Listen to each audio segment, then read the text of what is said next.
Savez-vous que un accident du travail sur 2 est une chute dans le secteur de la propreté qui en fait la principale cause des accidents du travail?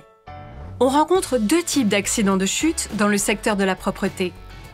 Les chutes de plein pied, qui sont des glissades, trébuchements, faux pas ou bien une perte d'équilibre.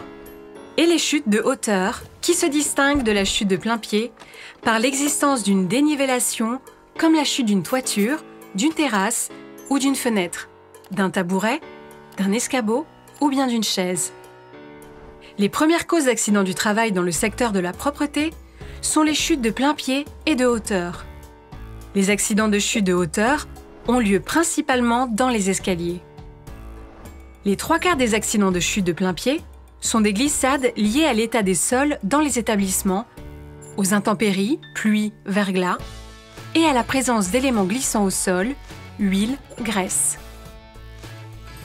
Voici les situations dangereuses qui pourraient vous conduire à un accident du travail lié à une chute dans le secteur de la propreté.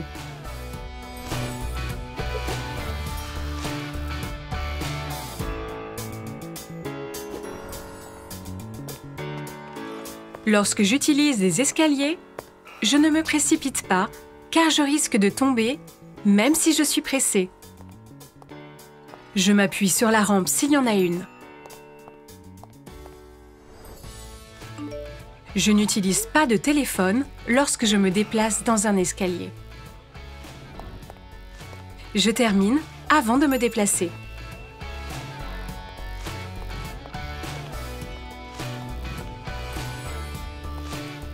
Lorsque j'ai les mains chargées, je prends l'ascenseur. Pour transporter des colis volumineux ou des charges lourdes, j'utilise du matériel adapté comme un chariot.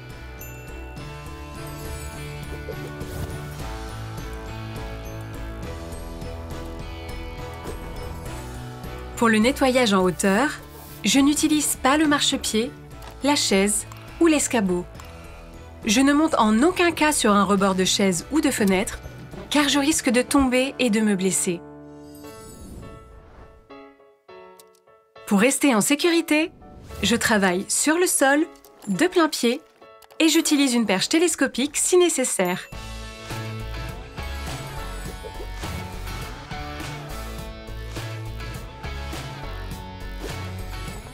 Je ne marche pas sur un sol mouillé ou en mauvais état.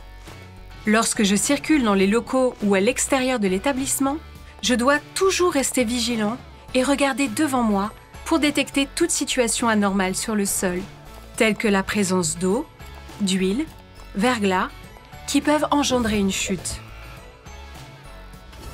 Si un sol est en mauvais état, je le signale immédiatement pour ma propre sécurité, mais aussi pour celle des autres usagers. Votre intervention ou celle d'une autre personne est nécessaire pour nettoyer le lieu afin de le rendre moins glissant. À titre préventif, il convient aussi d'utiliser des chaussures de sécurité antidérapantes. Je prends le risque de tomber en marchant ou en enjambant des sols en mauvais état. Je reste donc vigilant et j'évite de circuler ou de passer au-dessus. Si un sol est en mauvais état, avec par exemple la présence de trous ou des différences de niveau, j'en informe mon responsable afin qu'il puisse le signaler au chef d'établissement.